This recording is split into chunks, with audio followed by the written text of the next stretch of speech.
What up, Spark Summit? How y'all doing?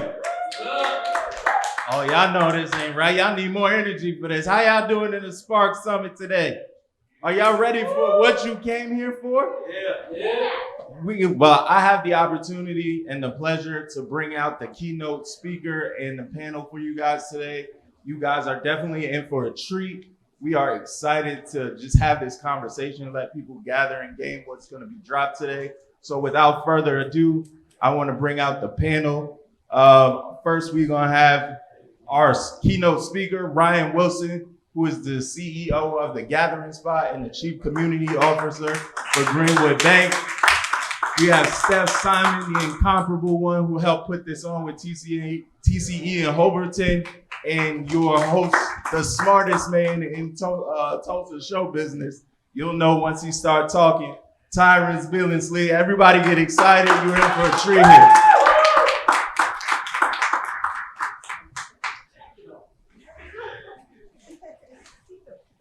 How y'all doing, Spark Summit?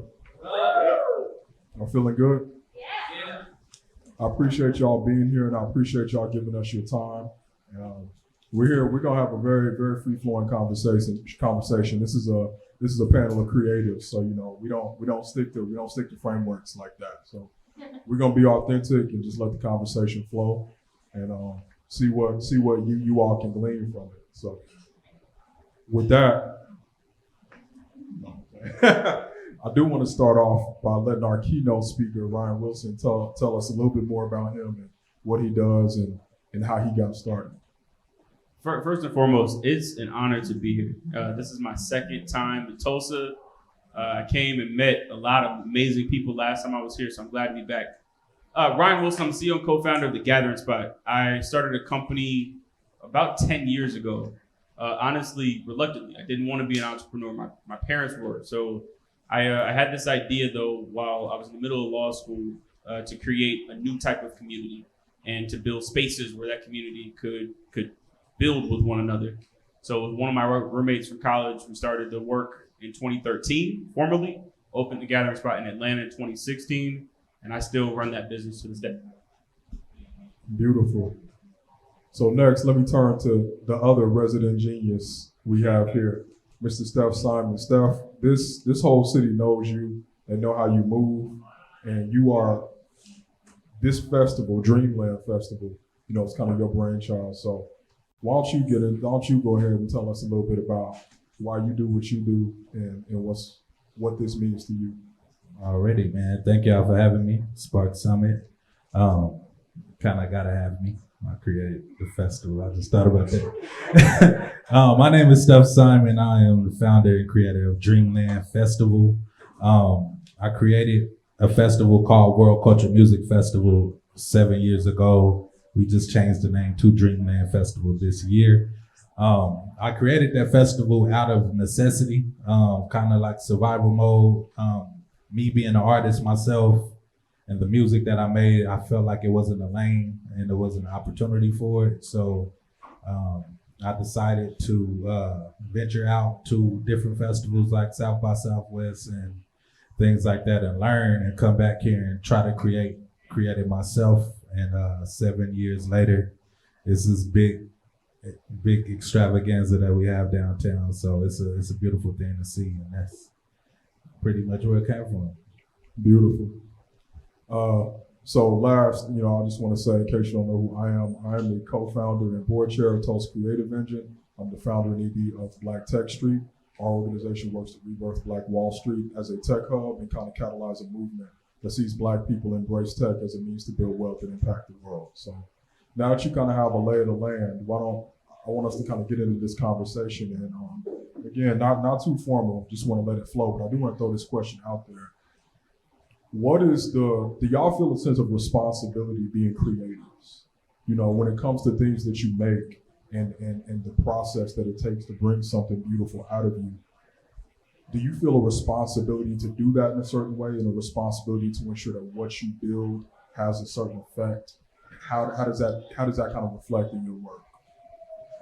Yes. The answer to that, I created this festival for me and the homies needing an opportunity, and 5 years after that, I didn't know how important it was for artists that wanted that opportunity too. And so it did turn into a responsibility to provide opportunity for artists. It was a whole sea, another 100 type of artists that wanted to perform, and it meant so much. And I wasn't even thinking that deep. Like I said, we're 7 years in, so it was artists that was 14 years old that couldn't get into these bars that I was doing the festival in, but they heard about it. And now that they are of age, it like means everything to them to have that opportunity. So you do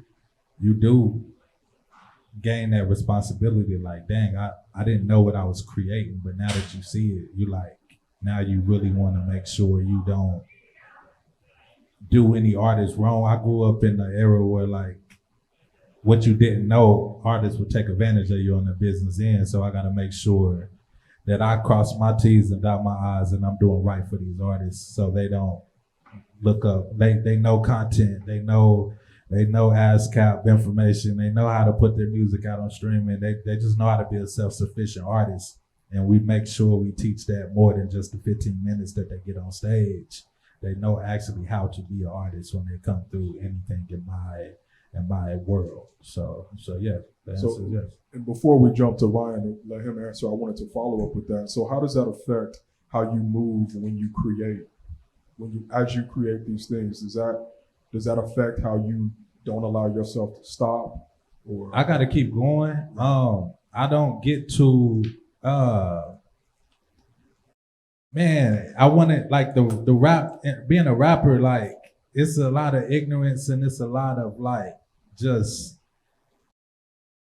wild style in it. And I kind of I don't get to do all that. It's not like I gotta move like the mayor or anything like that, but I do gotta watch what I say out here. I can't be out here promoting any type of volatile like acts or anything like that. It's a lot of people that look up to me that I didn't know. And if artists knew people looked up to them, they wouldn't do the things they do either. So it's just really a lead by example type of thing. I don't get to I say what I gotta say in my music and things like that, but how I walk and how I act and how I approach people and how people approach me, it's a different level than just being a rapper. You know, I had to learn that I'm not just a rapper out here. Just you know what I'm saying? So. I mean, I've got the same feeling, right? I did not want to be an entrepreneur, like really and truly. I did not want to start a business. Some days I still don't know if I want to be an entrepreneur, if I'm being honest. But I do think that this is my assignment, right? I think that this is the thing that I'm supposed to be doing. And because of that, I have to be a good steward of that assignment. And I have to be responsible to the opportunity, right? A lot of folks, and we've been fortunate in business, right? It could have gone another way a lot of times, right? And so if I have the opportunity to be here, I've got to try to take that to the highest levels that it could go to, is my mentality. So, no, I mean, it's been tough over time, but I really have tried to lean into the fact that, like, wow, if I'm going to have a shot, I've got to take the shot. Right? I've really got to take it and try to take it to its highest heights, right? Which is a hard place for me, at least, to get to. So as a highly successful entrepreneur, I'd be interested in this question because it's one I'm still grappling with. How do you balance knowing you have a calling to do something with what you need as an individual, you know, spiritually, as mentally? You know, you've got to balance that out, because if you put too much on a purpose, you'll burn out. And if you're not there, you can't fulfill it. So how do you do that? I think first that you have to realize that the idea that you have is not random, right? A lot of the ways that we talk about entrepreneurship is that, like, oh, you know, I just had this idea this one day and, you know, and now I'm doing it. It's really not, it's not random, right? Like the things that we're building, the things that we care about, they come from somewhere. They're rooted a lot of times in something, or like our communities a lot of times. We're trying to solve real problems. So you've got to start with like staying tied to that. The game is designed to make you forget that almost every day, right? But you've got to stay focused on the fact that, like, you did start this path, like this journey started for a reason. Now, to the other side around balancing needs, look, in the early days, I mean, we know this is tough. I didn't get paid anything for 17 months. A lot of personal needs weren't met. But the thing that I kept telling myself was that like there's no way that I've made it to at that point, like whatever step we had just accomplished, there's no way that step is random. If I got here, I can get there. One day I'm gonna get into a situation where like I'll be able to get paid something. Then I paid myself something one day. That felt good. Oh, you have no idea. To be able to say like, you know that food? I bought that food. It's a game changer. But every day being mindful of the steps got me just through it, right? Because again, I didn't want to treat it as random. So it's like, okay, wow, like, I can't believe that like that thing that we never thought could happen. We just opened. There was one day, true story. Someone asked me, they were like, what was your favorite moment in TGS?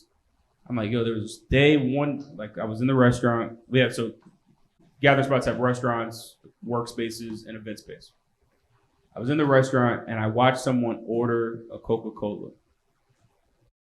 And I just remember looking over and them saying, hey, can I have a Coke, please? And being like, wow, we have that. we can do that. Like like Coca-Cola, like they dug the lines in and like we can do it. That's like, how I feel about lanyards. It's like we got lanyards, man. It's Come like, on, man. and you can scan them. Yeah, Right. Spark Summit came up. Yeah, like I'm like, we got lanyards for everybody and golf carts. I'm like, man, we got. Look at us. Yeah. You've got to stay like tied to the idea that like, wow, that's beautiful. Wow, our lanyards have QR codes. Last year they just said, "You're here." It was a marker. You get an X. Like that was it. You have to write your get an name X. on the back. So that's my point of view on it. I try to stay as positive as I can and tied to just the journey and being respectful to the idea that like it's an honor to do this work. Truly, for me, it is an honor to be able to say that I can wake up and chase after the things that I want to do. Right. Being able to wake up and use your creativity to solve problems that affect people you care about is one of the highest privileges and honors. So can you tell us about how you kind of integrated that mindset into the Gathering Spot? Okay, when you built this place and you were thinking about what it needs to have and the feel of it, how did you integrate what you felt you need as a creative and innovator into the space where everybody could get it? So one of the things that people get wrong about the Gathering Spot is that they think we're in the space business. I don't really care anything about space, right? Tables and chairs change, right? You can paint the walls and give it could be a whole different space next week if you want it to be. I'm in the people business. I'm trying to figure out how do we build meaningful relationships with one another. And so that's the thing that I chase every day, right? And that was the original idea. Like I'm fortunate that I wrote down the idea as soon as I had it. And if you look at that first document, it was July 18th, 2013. I wrote about what is it like to have, yes, a place, but more of a context to be able to build with people. That is what my work is about each day, right? And I think that the common thread between all of us, right, is it's not actually about the chair, right? Like it's not about the stage, right? It's about the feeling, about the relationships that will be built today, tomorrow, right? That's our work, day in, day out. It's not the widget, it's the people, So I feel it's a tool, right? I look at the spaces that we build as tools. They help to facilitate connections. They are not, though, the business.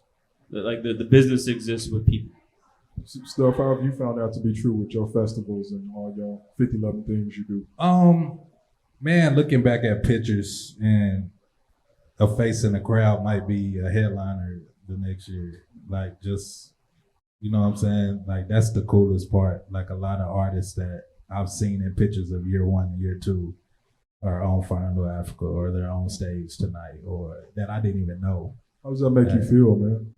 Like I created a monster, like, you know what I'm saying? Like, and at UC and like I said, South by, and these things were what I wanted, what I needed. I don't have the roadmap, and Tulsa doesn't. I want to build a scene. It's not more so of just being the best rapper in Tulsa. Like, I felt like I accomplished that years ago. You know what I'm saying? Like, but what is that? You know what I'm saying? Like, what does that mean if we don't have an actual functioning scene? I'll go to Atlanta and you can you can see a usher at a skate rink, or you know what I'm saying. Like we don't have that, and I'm trying to get people to like understand we are those people, and we need to start looking at ourselves as those people of this city. You know what I'm saying, and that's what I'm trying to get people to understand more so of filling this festival up with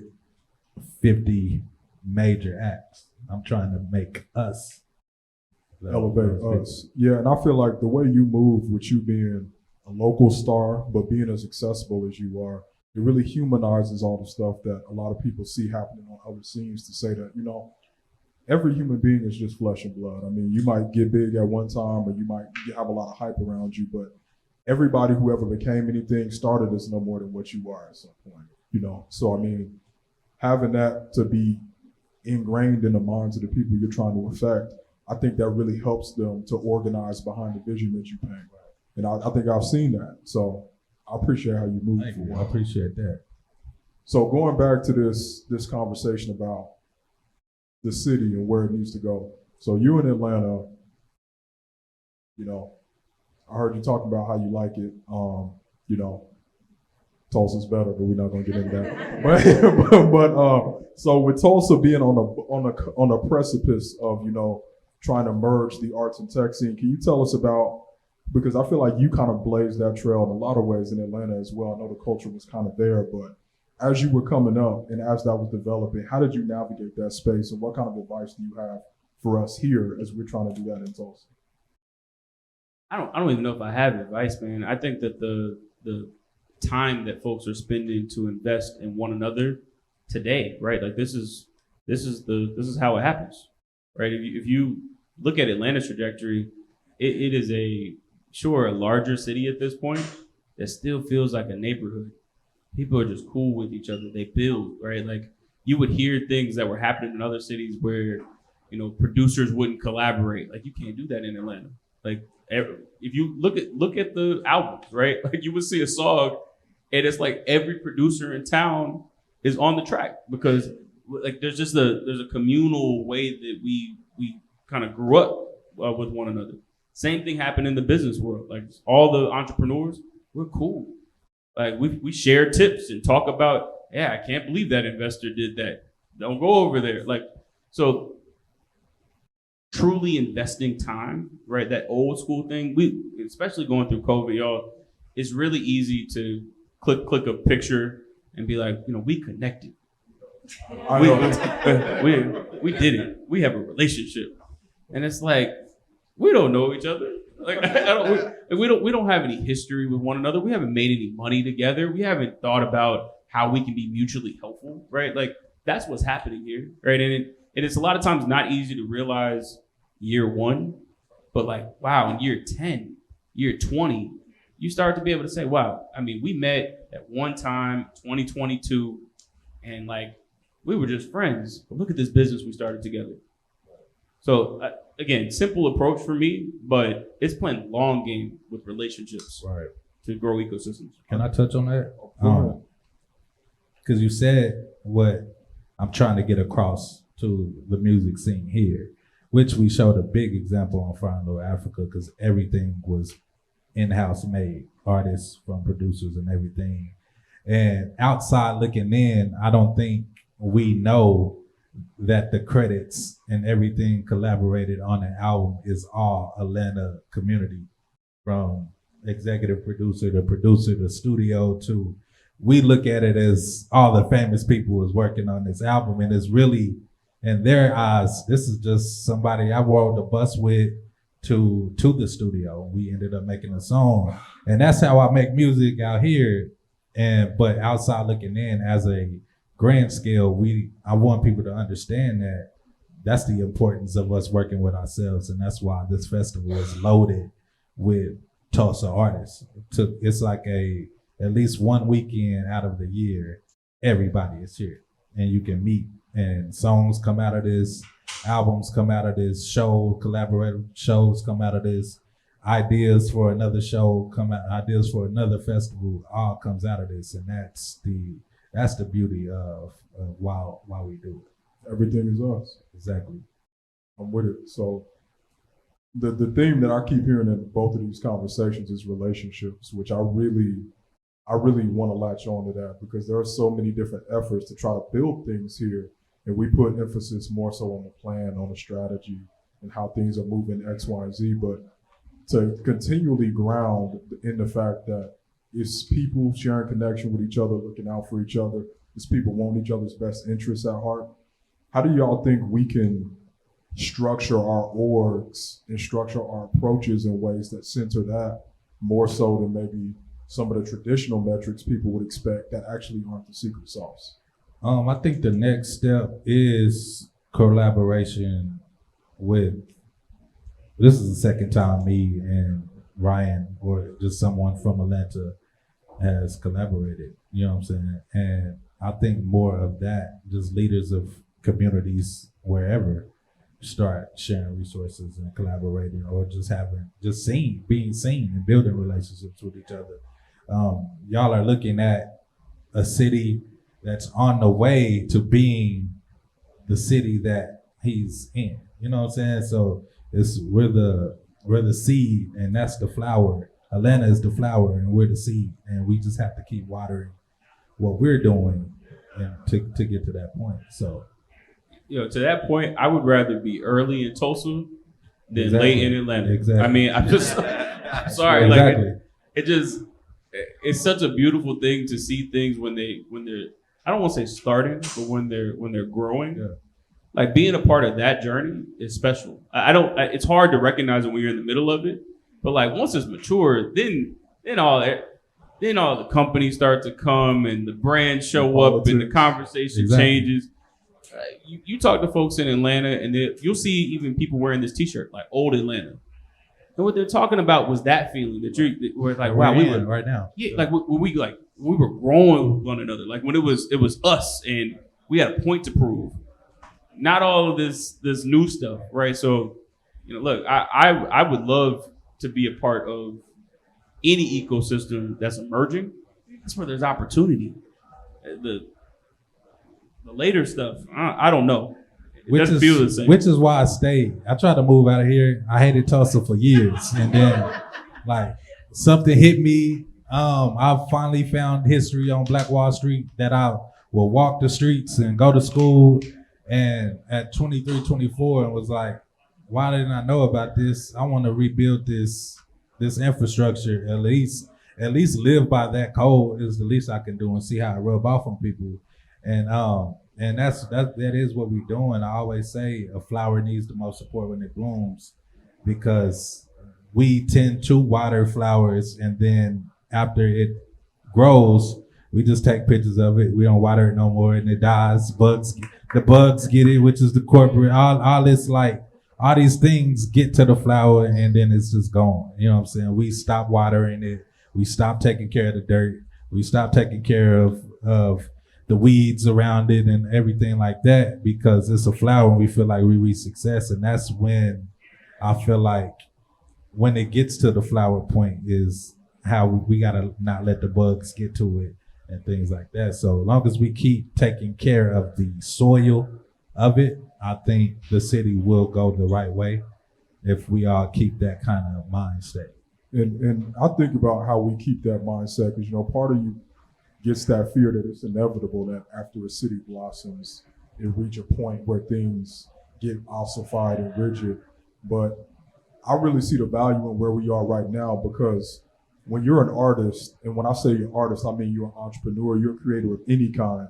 When you set out to build something and there's not much around, sometimes that can be an impediment, but also sometimes that really breaks the shackles on your imagination, because our imagination is often powered by our memory and the things that we've encountered. That was said recently. So if the canvas is already painted and you've encountered so many different things, right, you might think that you have to start with those building blocks, which you can, but that might cause you to overlook the new, really nuanced things that you can create that are unencumbered and unadulterated by all these different things. And I think Tulsa is that blank but filling up canvas right now. No, for sure. I wouldn't have this much access if I moved to Atlanta. Absolutely. I feel like I can get on top of the Williams tower if I needed. Like anything. When you up there last week? That's what I'm saying. Like I could do. I feel like I just staying being a blank canvas. You have to change your lens in order. It's a mental thing. You have to change your lens to look at it as a blank canvas because you will grow up and we were conditioned. From my history from North Tulsa, we were conditioned to look at it as it ain't shit out here. You know what I'm saying? It right. Ain't nothing. And you have to change your lens to be like, okay, it's nothing out here, but this is what I'm gonna put out here. And so once you have that mindset, you can go to Atlanta or LA or if you want, if you choose, you know what I'm saying, and add to what's already doing, or you can stay where you're at and just be the man there. You know what I'm saying? So yeah, honestly, I don't know if I've ever said this out loud before, but I miss the early days of building, just the urgency that comes with that time. Look, y'all, I still work a lot and I work hard. I leave it on the field all day, every day, but I can't get back to 2016 Ryan. There's just life has changed, right? Like I got kids. Like it's just like things are different. The urgency though that existed in that first, I look at it like when I talk to my friends who make music, like that first album energy, that first project that you're just like, yo, the world has to see this. I'll do whatever I have to do to make sure that the world sees it. Like really, if that's the stage that you're in, love that stage. That's a beautiful part of the journey. Do you not still feel that to some degree? No, honestly, no. Not in the same. There's an urgency, yeah, but it's not the same urgency as like, wow, like no one's heard of this before. Nobody in the world. No one knows what we're talking about. I mean, I pitched 97 people before the first person said yes. Like it just like, that needs to be on a T-shirt somewhere. I mean, truly, like 97. I had to count. Right, like 97 straight no's. And the thing that, like, again, I didn't appreciate it then, but like, we would leave these meetings and be like, oh, they're crazy. Like, and that would be it. It would be like, they're crazy. Let's go. Like, I do miss that, not getting booked and not like knows you can't do a show here. You can't. I feel y'all, but I don't know about all that. It's the miss of it is like you don't get too comfortable because this festival is a lot. It's a lot of work to do. You know what I'm saying? But the no's and the overcoming, like, and I'm gonna get more no's as we go, but you're not gonna get that 2000. I'm still getting no's. Yeah, I'm still getting no's. But it's different when you are starting and like you don't have the confidence yet that you can overcome a no, right? Like there's something about someone saying it to you and then you being like, wow, are they right? And then be like, no, they're wrong. And then jumping over it. And when you look back and are able to say, wow, like I remember when I sat in that hotel and I drive past it. There's a hotel, this is a real place. I drive past the hotel every day where a man, very prominent entrepreneur in Atlanta, told me that we were absolutely going to fail. Every time I look at the front door of that hotel, all I could think about was the day where he tried to like take my soul. That's how I felt. I felt like he tried to like physically take all of my energy out of the business. And now to be able to look back and be like, wow, he's a member of the club. And he said, I'm sorry. Game changer. And look, I'm competitive, I'll be honest with y'all. So he said, I'm sorry. And I said, I bet. You can't get back that feeling. I feel you on that. And it's something that, it's really this desire to be the best version of ourselves. Because when you're competitive and somebody says you can't do something, something awakens in you that makes you feel like you could make a whole new world from scratch. And that feeling, that and loving people, those two feelings are as close to God as I think you can get in this world. So that is a beautiful thing to be able to wrestle with that and to overcome obstacles.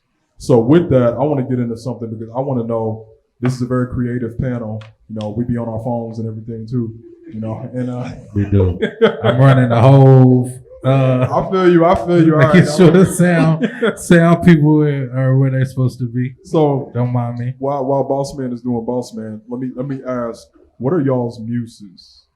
When it comes to what inspires you to make new things, what is it? And I'll start with me. I found out that my muse comes from tension. It comes from conflict. It comes from learning how to get power from the wrestling that you have to do in every day instead of expecting it to be resolved.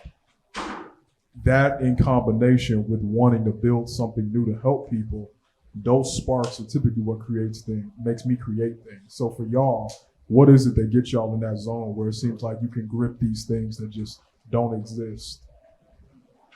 Look, I no lie. Earlier in this panel, anybody that has the audacity to believe that they can conquer something that folks do not believe should happen. I was just listening to him talk about this festival. That was giving me like some oh, okay, like we about to be back next year. Big like it became a we think fast, right? Just me listening, right? Like anybody that talks like that though, and I think that's an important ingredient. Right? I didn't have that early, right? People would be like, "What are you building?" And I'd be like, "Oh, we're doing this little thing, and it's going to be the space." And I didn't say it like in a way that people could respond. And once I switched that, I'm like, look, honestly, I went to Georgetown for undergrad, and I would meet these mostly men that would be like, "I'm fundamentally going to change the world," and they Straight face. dead. I'm fundamentally what I'm building is going to shift everything. And I'm like, where does that confidence come from? Once I realized that like that sort of energy is the stuff that people are like, well, like I got to see the festival go. Mm-hmm. He just said it's going to be fire. Right. Like I believe him. Right. He didn't. He said it in a way that like I accept. I'll be back. Let's do it next year. Right. That's the answer to your question. I mean, anybody that talks like that, and then backs it up. You gotta do it. You gotta do it. You gotta do it. But what was my muse? Yeah, the thing that inspired you. Man, or still inspires you. I had to change it. I'm a big Star Wars fan in here. And y'all some haters. I pulled from I thought a like real creative artist had to be broke or poor or going through something all the time. So I would pull from pain or being a starving artist to feel like I'm getting the best creative juices from that. And I had to learn how to say it's okay to be successful and still create good things. So I will pull from the dark side of things, you know what I'm saying? Of things, and I didn't have to. I had to learn how to like accept success. And I don't think people know how to accept success because I didn't. Like I was shy away from it. And like I'm not a real artist if I'm getting paid this much. You know what I'm saying? It was weird. It was crazy. Just getting in my own way. Because how I thought a starving artist is the most creative people on earth. And it's okay to be successful and have your business be successful and you can still be a creative. So once I learned how to do that, it opened up so many doors of endless things where I can like take not just the festival but my music also. So that brings me to my next question. I want to talk about this thing that we as entrepreneurs and creators kind of have. You talked about looking at people and hearing them just bold-faced say, I'm going to change the world, period. So Steve Jobs had this thing around him that was called the reality distortion field. I'm sure y'all kind of heard that, this term, that he had this ability. It was used in one context, but I'm using it in this context. When you are such a creative and you know how the world works, you have this ability to speak things into existence. Something might not be true the first time you say it, but by the time it matters, it becomes true. When you're the kind of person who has that kind of power, how do you balance you creating something new versus when you might be too far down the rabbit hole, being crazy? Like how do you keep how do you keep an understanding of truth when you're such a powerful being that you often have the ability to change what is true? How do you do that? I'm struggling with your question. 'Cause no, I understand it. I understand it. It's just like I don't feel powerful. I feel like a person that is constantly talking to and listening to people. And so whatever insights I have come from people that I'm talking to, right? And so how I stay on the ground is that like most of the stuff by the time I'm saying it to the world has been cycled and recycled with people that I respect. And so I feel comfortable saying it because like we talked about it back there. And then I'm gonna talk about it next week somewhere else. And so I don't know. I guess I'm similar, right? Like I don't look at power in that way. Let me rephrase that, because I don't mean like necessarily you wield it. It's like think of yourself in the sense that you collectively are helping push people and you have the ability to change what is true. Like how are you balancing understanding when you need to acknowledge what is true now versus when it's something that can be changed due to effort and creativity and things like that? I feel you. That's tough. It really, the essential question I'm going to ask myself is the thing that I'm working on is going to be helpful to people, right? Am I solving a real problem? And if the answer to that question is yes, it's not an ego play, it's not for a cool tweet or for Instagram, but like honestly, is it going to be helpful? And if it's good, right? If I get to that place, then like I can fully commit to trying to move it forward, right? Because I think I'm moving with good intention at that point. So that's I'm from Atlanta, Georgia. I try to keep it simple, and that's how I move through most of our stuff. It's very gut instinct for me. I try not to overly analyze a lot of the stuff in our universe. It's just, is this gonna help people? My answer is do what feels right, because my festival isn't the right lineup to a lot of people, and there's nothing you can do about that. Like, so my truth might not be somebody else's, so I just do what feels right. And to my man's point, Ryan's point is, I ask myself, what did 18-year-old rapper Steph Simon need, and try to provide that and try to create that for people. Or what did high school version of myself need? Or what did 25, as we about to be 35, what did 25-year-old Steph need out here in Tulsa? And I asked myself, what was that void? And I just try to fill it. And my lane and my likeness and what my family knows me for, and what my family and my community know me for, which is hip hop. And I give to it in a hip hop manner. So that's how I navigate through. So if I know I was rapping in high school and I know I wanted to get to this point and be a superstar in high school, now that I'm where I'm at and I have the knowledge, okay, let me build up a studio in McLean, because there's a freshman in there right now that can probably rap better than me, because that's all he want to do.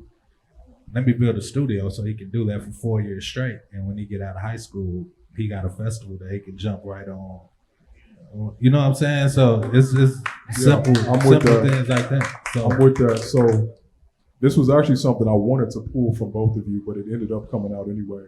When I asked y'all what y'all muses were, I think y'all both ended up collectively telling me, and I would agree with this too, that y'all muses are other people and other people and what other people need. Your community, your relationships, how do you make life better for other people? And I think that the entrepreneurs who change the world, the artists who change the world, are the people who have other people as their muses. And I think what y'all said just confirmed that. So I think that's incredible. I've not paid no attention to the time. So if somebody is supposed to be throwing a tomato or something to let us know, okay, we're good. Y'all want to go to the audience for questions? How's that? Please.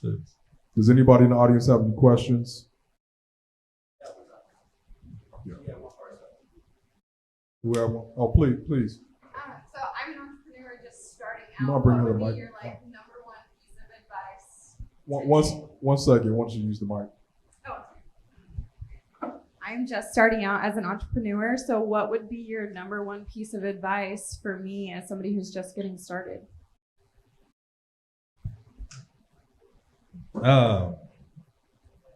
Don't learn how to lose.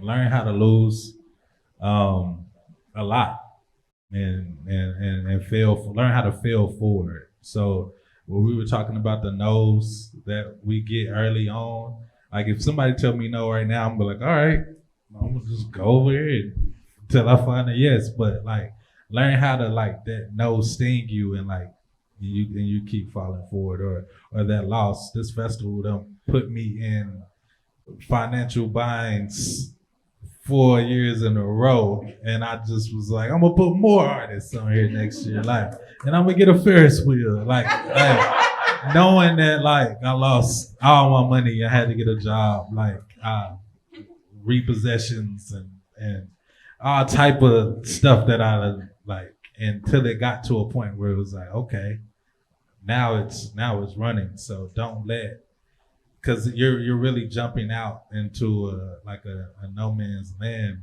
with entrepreneurship. You don't know how it's going to fluctuate. So you just gotta learn how to lose and keep going until because it will work eventually. It's just like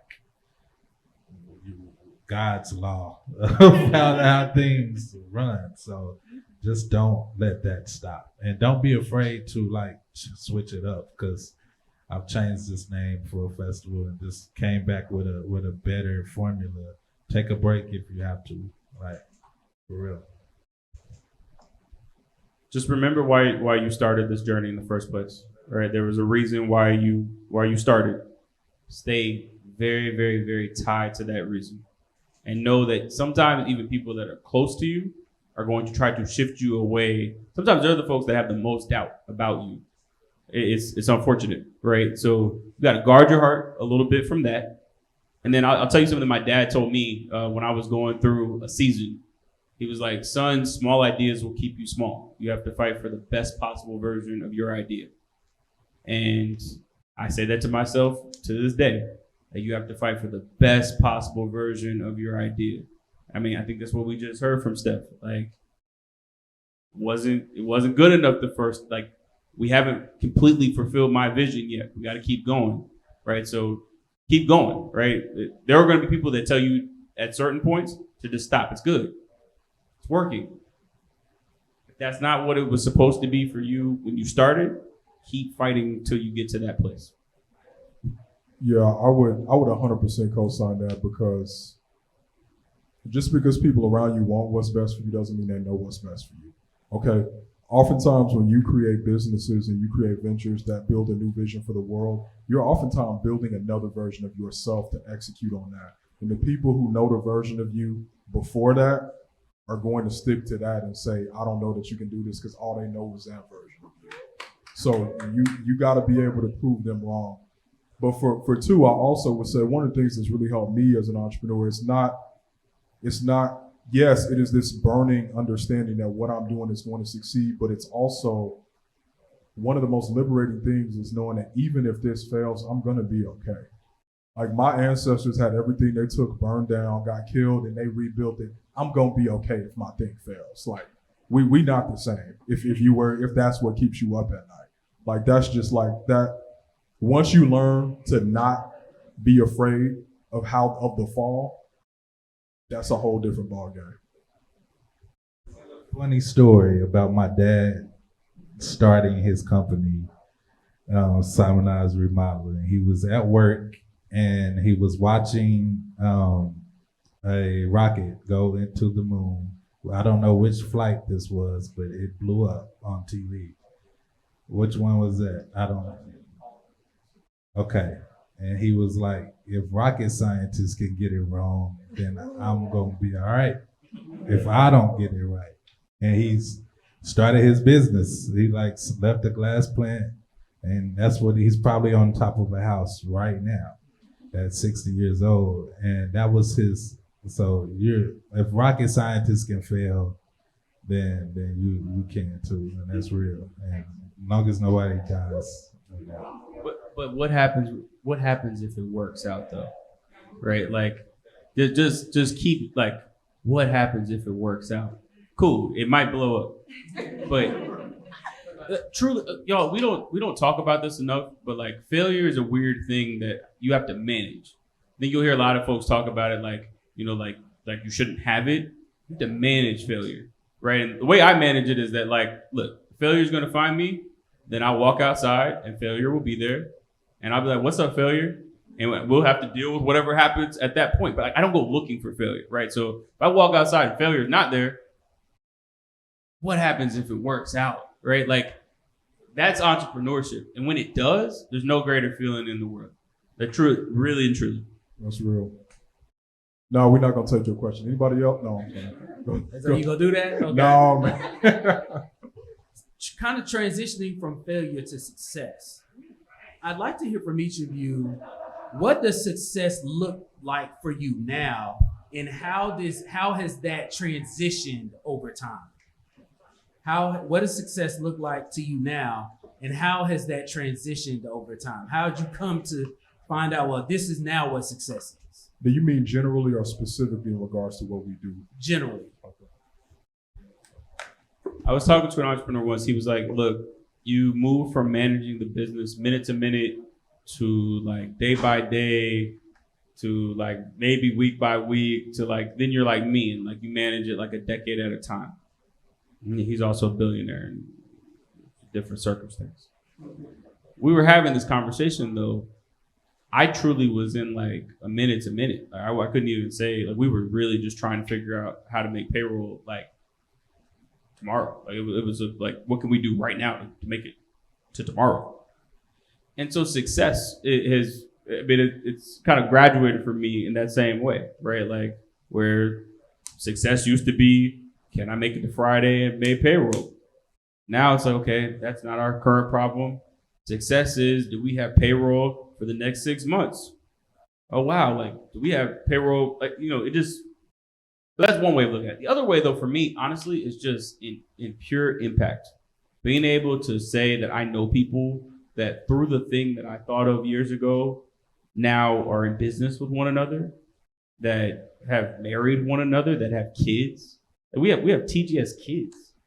Like, it's crazy. Like, I feel successful because I sat in an apartment with my friend years ago, and now that thing has helped to facilitate real opportunities for people. So that's very specific to my context, but just impacting people is the thing that, again, I like. If it all ended tomorrow, I would be very proud that that impact was made. It would feel successful. So yeah, I think there's two layers to it. I think there's the general layer, how you generally review it, and then there's the situational aspect. Generally, I agree kind of with what we just said about being muses. You will always be able to measure success by how many other lives have you touched, how many mindsets have you liberated, how many resources have you provided to people that have gotten into different places. So generally always impact. But still general, but more specific to me, I've gotten out of the habit of saying this is what success looks like for me personally, because as I grow, it's kind of like you get an appetite. Like as you grow and your appetite grows and your rhythm grows, it's like, let me say this. Y'all know I study Hebrew scriptures. Y'all know I don't get up nowhere and I can't not say nothing about, Hebrew scriptures and stuff like that. The rabbis would have this notion that, they would study a text 100 times and that would be good. But the next day, it didn't count unless they studied it 101 times. And then the next day after that, it had to be 102. So when you say, how do you define success? As I grow as an individual in different phases of my life, I'm going to decide that success is different based off of what I'm capable of. I don't just mean in terms of accomplishing, I mean in terms of my character.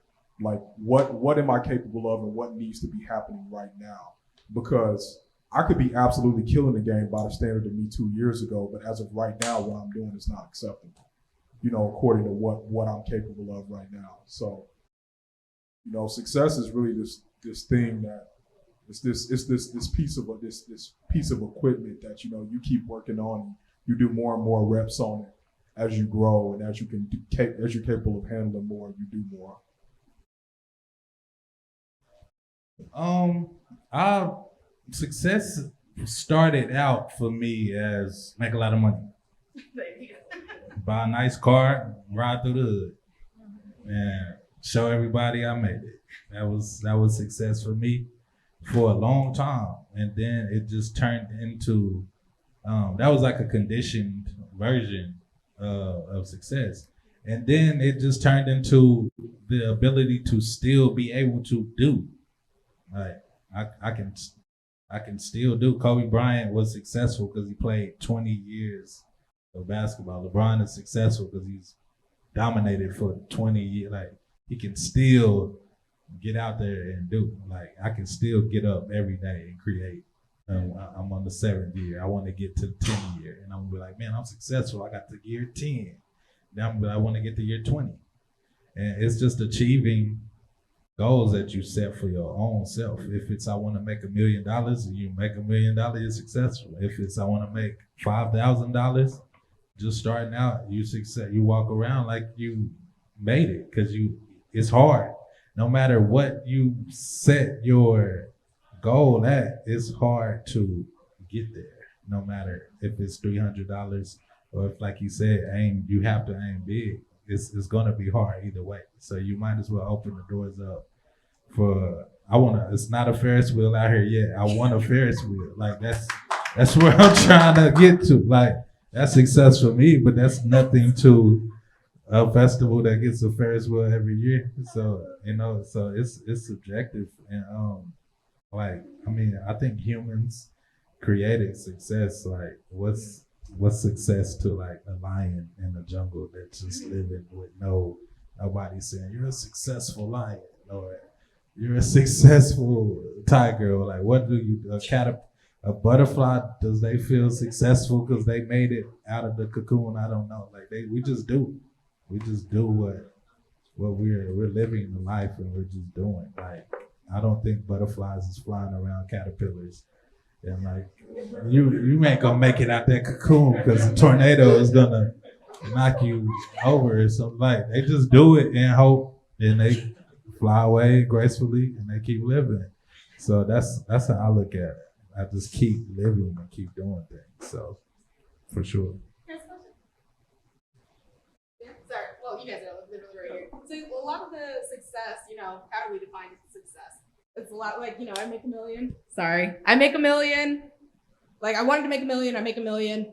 Now I want to make $2 million. You know what I mean? But how do you celebrate the success? I feel like that's a problem I always have. How do you celebrate yourself when you do or reach your goals? Because I learned how to pull from being successful. I started celebrating like anything, like small wins, like any type of win. So it's being okay to do it, whether it's a family vacation, whether it's just buying an expensive bottle that Jay-Z rapped about. I don't know.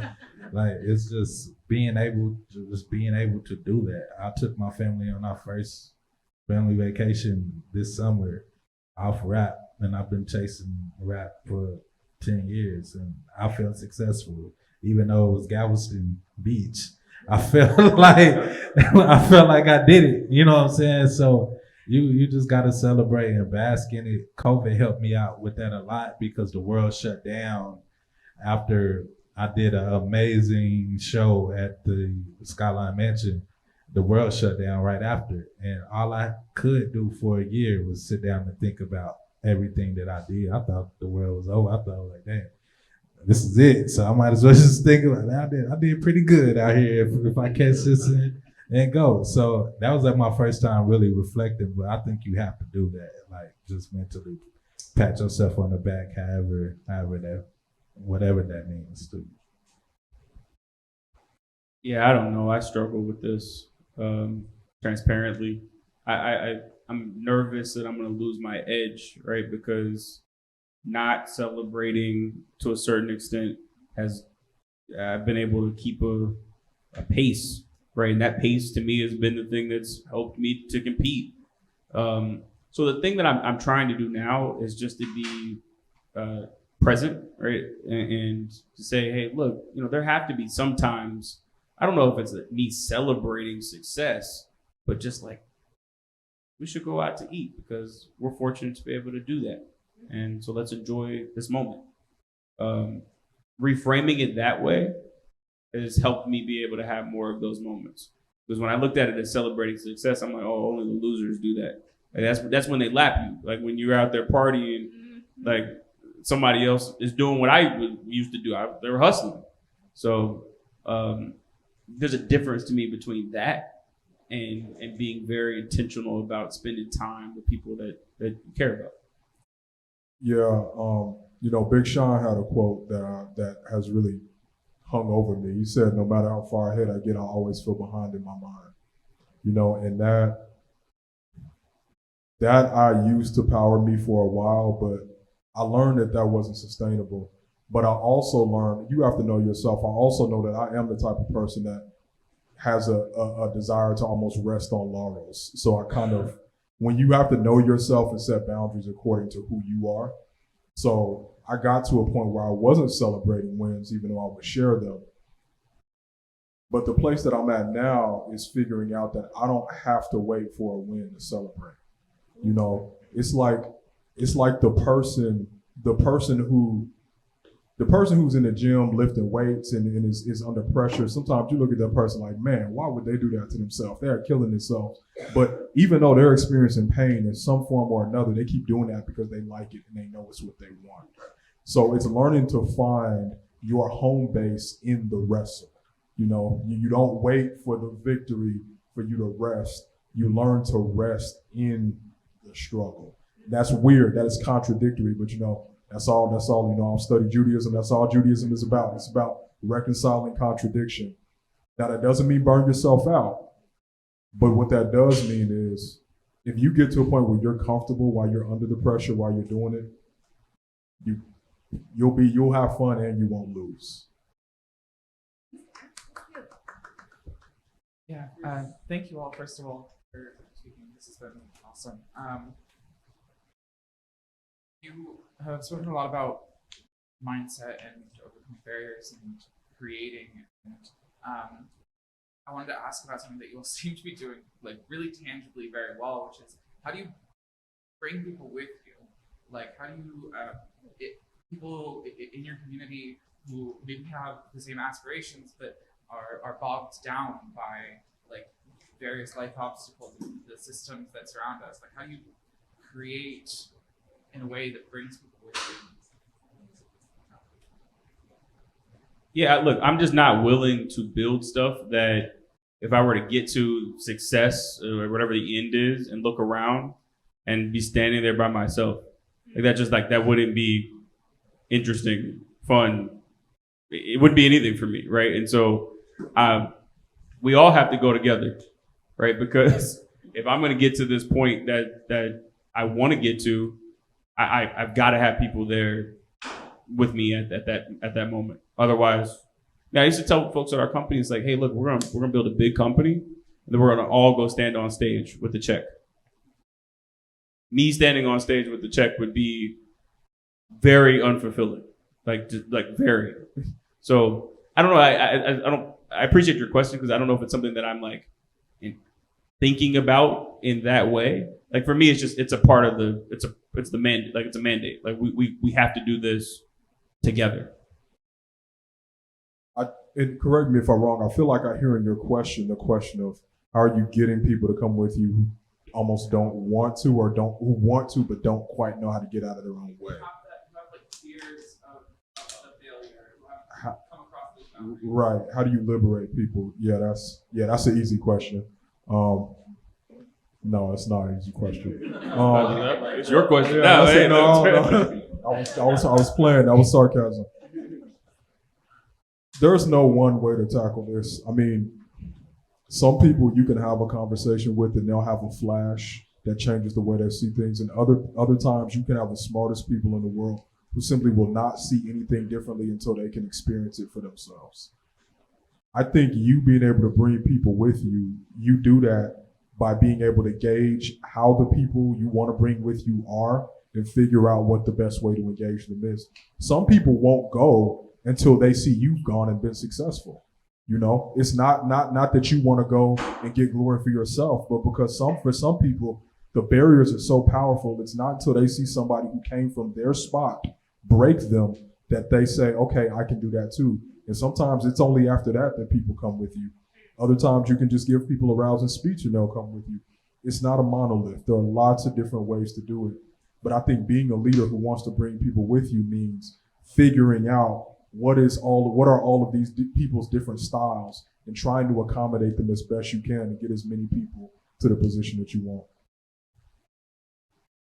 To answer your question. Look, I just try to speak factually to folks in my life, right? And the facts are these to me. Everyone should have the opportunity to live their best life. And I do not believe that you are here to live your life on any lower of a level than anybody else. So we've got to figure this out. Like we all need this. Like you need and deserve the right to do this as big and as bad as anybody. Like I believe that for myself. I believe that for you. And so if we understand that as a fundamental fact, then it's really just about how we're going to get to that point, not if we should get to that point. So let's go. Right, let's go do it, right? And it might be hard and ugly, and we might fail and whatever, but like we deserve to go live our best lives too. That's not reserved for some other group of people, right? Like that's reserved for us too. So let's go make that happen for all of us. So, how do you get rid of fear? And just do? How do you get out your own way and just do pretty much? We're not here long enough. Everybody has doubts. Everybody has like fear, like comes and goes. Every day is new, but like we're not here long enough to not do because of fear. So it's like you're either gonna be gone, and you waste all your time being scared to do something, or you're gonna try to do something with that time. Like it's just either or. It's really that cut and dry. Like we're not here for a long time, and the more time we give to fear is the more time you're not given to living your best life. So that's how I look at it. So.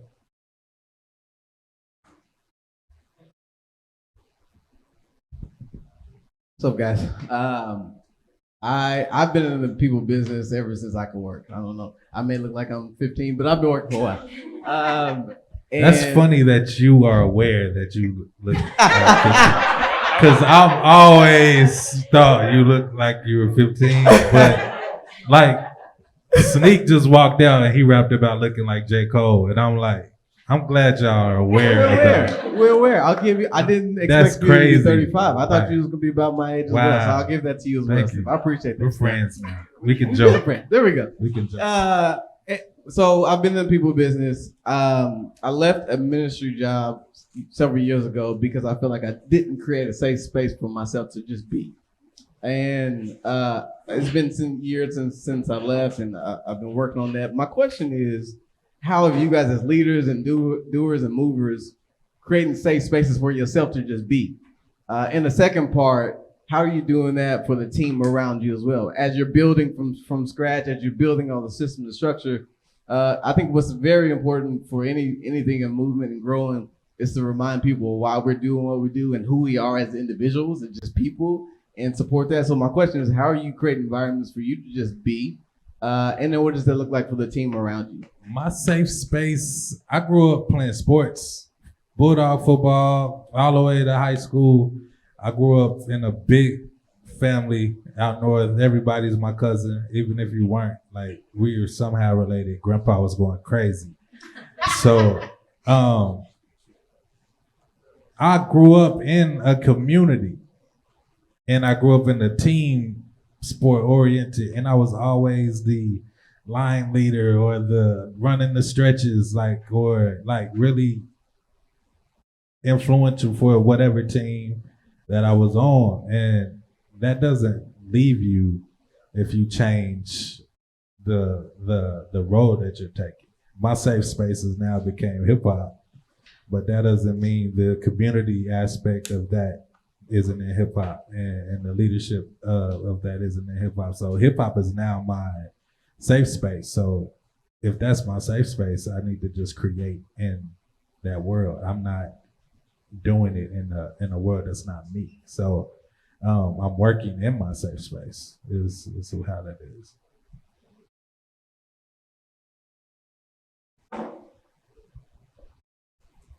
Yeah, so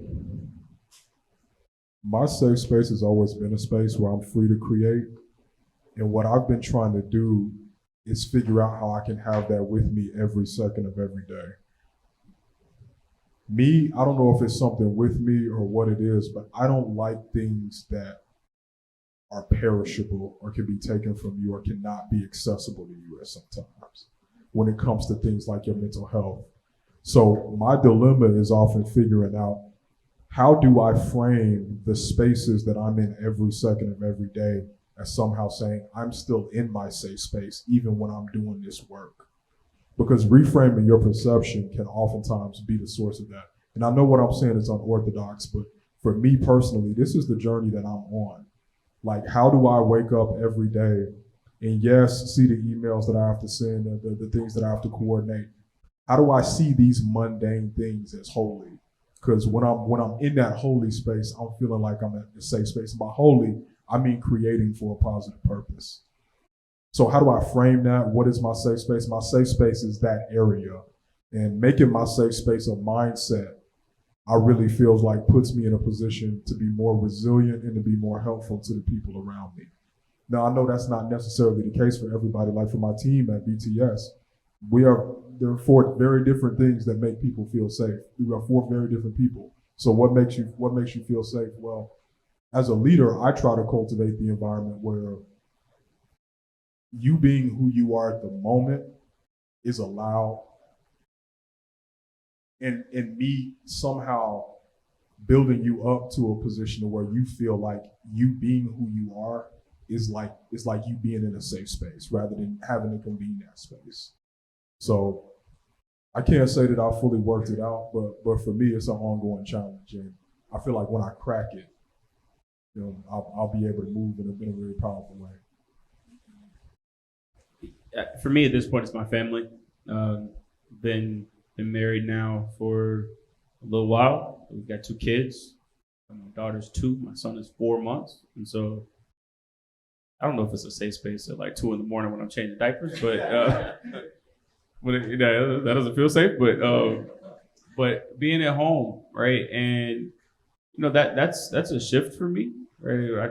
Even when I was talking about those early days of the business, I was not at home. I mean, it was I couldn't be. We were in full build mode.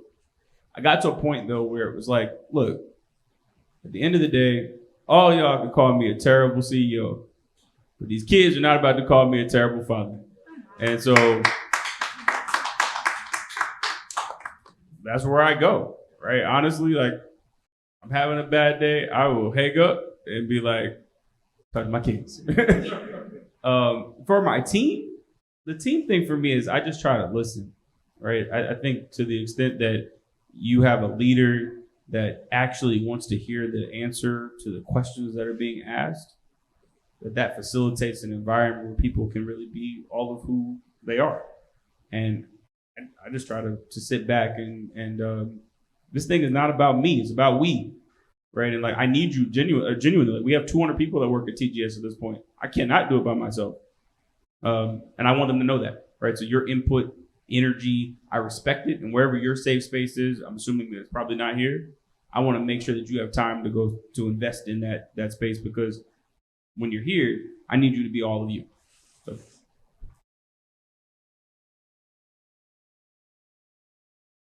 Anybody else? I think Hi.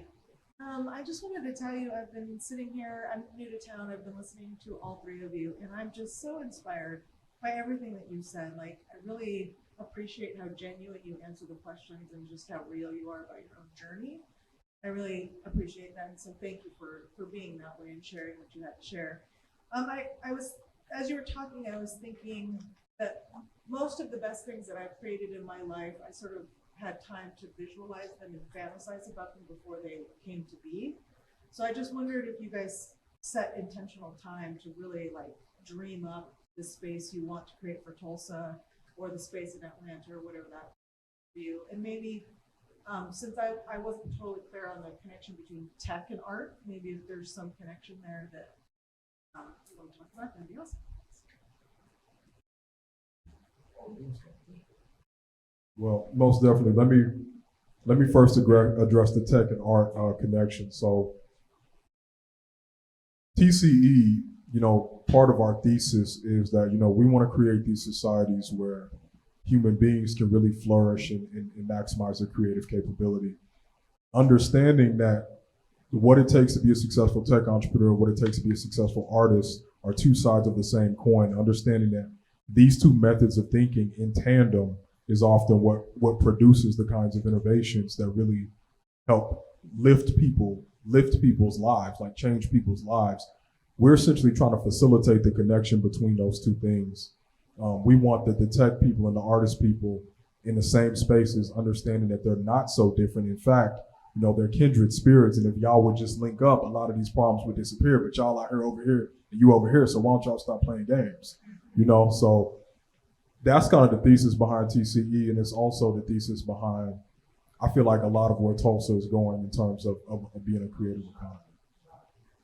Remind me of your first question again. Do you spend any time visualizing? Yes, but I'm careful about that because me personally, I'm somebody who has a very intricate imagination. And when you have a really intricate imagination, sometimes you can get stuck in that and think that because you imagine something happening that you did it, and then you look around like, no, you didn't do it. I'll be with my girlfriend. Sometimes I'll say something in my head and I'll be like, why didn't you just hear that? Like, you didn't say that. And I'm like, okay, I understand that. So I'm careful with that, but don't be laughing at me, Miles. But I'm careful with that. But yes, I do take time out to think about what it is that we want to build. And there's a 3-step process, that's actually reflected in the Hebrew scriptures. It's called Chokmah, Bina, and Das. Chokmah is when you first have a flash, an idea of what it is you want to create. Bina is when you hold it in your mind and you get to the edges of the idea. You say, what does this idea entail? What are the details of it? Where does it begin? Where does it end? And then Da'as is when you actually bind your emotional capacity to it. You say, okay, so I know this thing, I know what it takes and what it entails. So how do I actually make this relevant to me in a way that's going to make me execute on it? That's kind of the 3-step process I use to get something from visualization to creation. I do take time out for that, but I have to put boundaries on that because I know how I am. I see everything that I do before I do it. I can't even write a song without thinking of the video. Like if I see how I'm rapping in the video, then like the words will start coming. And that go for like for the festival and Pretty and McLean. Like I see the 5-year goal of what I want to do at McLean, and that's my point B, and that helps me get to where I'm trying to go. So I have to visualize everything that I do. So when you see a Ferris wheel at the festival, I definitely sing it. So. We're going to get you a Ferris wheel, man. We're It's going to get you a Ferris happen. wheel. I'm telling you, the Ferris wheel going to happen. Quickly, yeah. I mean, I see it for sure. I don't relate to it though as fantasy. Like it's not. I don't think about it as like maybe one day, right? Like for me, it's just not right now, but like will be.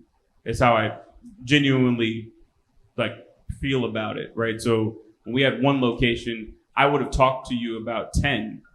I'm not at 10 right now, right? But like that doesn't feel like fantasy to get to 10. It feels just like, well, we just need to keep going, right, until we get there, right? I think where you get trapped is when you start to feel like it's an imaginary figure. Like it's not imaginary for me. Like I genuinely believe and know that we're going to get there.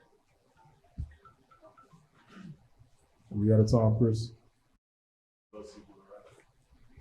Okay.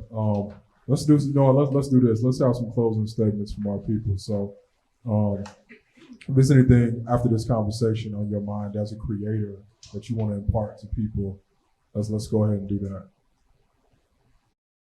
Man, the closing say it again one more time. If there's anything you want to impart to these people as a creator that might help them in their journey, the most crucial thing, no pressure. Man, I don't look at. I mean, I'm up here giving advice and things like that, but I don't know where everyone else is in life, whether they're higher or lower. Like, I just talk to people like I would meet people at the bus stop. So, The Alchemist is one of my favorite books, and when he was talking to the king, he didn't even know he was the king. You know what I'm saying? So that's how I treat anyone. So that's just how I move in life. And so if I have anything to say, you never know who you're talking to in this room, at this festival, outside of this festival. You don't know who you're talking to. So I treat everybody with respect and love. This is who I am. And that's the key to networking. It's not what's your Instagram and what's your you know what I'm saying, your LinkedIn page. It's like a lot of my friendships and networking comes from like character. My brother made a tweet on Twitter, he said, these days I'm only impressed by character, and that's like really where I'm at. Like, who do you? We can all work with whoever we want under the sun, but who do we want to be around and be actually linked in with is the real thing. So it's about how you treat people. The creation and all that will come after.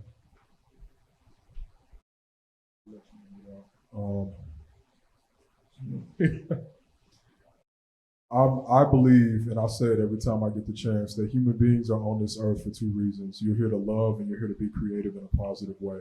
So I don't know what that looks like for you, but if you put those two pillars, you put those as the pillars of whatever it is you build, you're going to create something that is unique, and you're going to create something that uplifts people and affirms that life in and of itself is a good thing. One of the things that I heard really recently as I was studying was to say that we need to get in the habit of saying just generally also to life, okay? Not necessarily to good life or to long life, but to life in and of itself. And when you see life as an end in and of itself, you're just constantly gonna wanna do things that affirm that. So I think that's what I try to put as my foundation, and I will impart that to y'all. Yeah, look, y'all, I mean, I think that the way that we talk to one another, about one another, really matters, right? And we're living in a time where we think that those comments don't matter, right? And that we can say or be, do whatever to one another, to the extent that you're part of someone's story positively.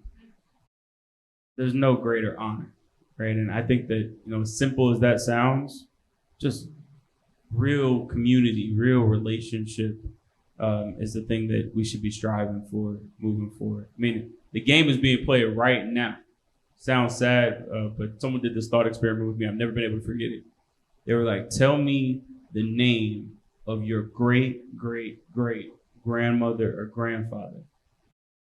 And I paused and had to start doing what I realized in that was not that those folks are not important, right? But that the game is being played right now, right? Like I can't live for forever. All I can do is impact right now, right? And one day my kids are gonna be like, I think his name was Ryan. I think they lived in Atlanta. Oh. But that's okay, right? That's okay, right? But my game is being played now, right? And so what am I doing now to make it meaningful? Thank you, everybody.